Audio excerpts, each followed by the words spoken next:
Hi, I'm Mark Mullins. I'm one of the founding members of Fluke Networks, speaking to you from InfoComm here in sunny Florida.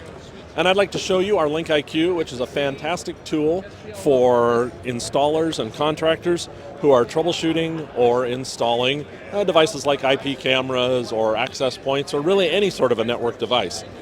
What this device does is it helps you figure out what's going on when you're trying to do that installation. First thing you want to do is test the cable, and that's what this does here. It tells me the length of the cable, the remote ID I'm connected to, whether it's wired properly, and most importantly, what sort of bandwidth the cable can handle. This one can go up to 10 gig, so even a very high performance camera would be able to send data back across that cable. So now I know my cable's good. The next thing I'd want to know is, let's pull up that result. What am I connected to on the network? So now I'm connected to the network, so maybe I'm up on my high lift and I'm trying to figure out, can I get this camera to work? So what I'm going to see first, is I'm going to see the port number of the switch I'm connected to, the name of that switch, and also the VLAN, which might be very important because I might have a separate VLAN for my video signals. If I'm on the wrong VLAN, then I'm going to need to get that switch reconfigured. It also tells me what speeds this switch will connect at. You can see this switch, we're connected at 1,000 megabits per second, or a gig as they call it. But this switch will only go up to that. It won't go up to 10G base T.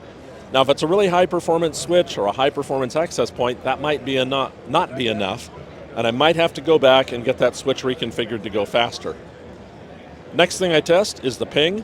Can I get a packet from this port all the way over to where I need to get it? So maybe to a video controller, wireless controller, whatever. You can see that's failing. If I touch it, you can see that the DHCP server, which provides the IP addresses, is not available. It's not responding. So this device, and probably my camera or whatever else I might be setting up, isn't going to be able to talk to that device either. Probably going to need to figure out why that is. Maybe there's something in a router that's not letting this traffic go through. Or in this case, it's DHCP. I need to talk to the network administrator about why that wouldn't be working. And finally, to make the switch work, we're going to need power, right? To make the camera work, we're going to need power. And that's why we test the PoE available on the port. Here you can see we're getting 13 watts, hardware class 3, 25 watts, hardware or software class 4.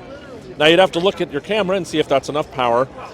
But if it is, we'll also put enough load on the switch to make sure that the voltage doesn't drop and that the power is really there when you're going to need it. And that's it. I know that everything's good. If I go ahead and try and install that camera, if it doesn't work, it's probably the camera. And that's it. Saves time for installing and troubleshooting. LinkIQ available at www.flukenetworks.com.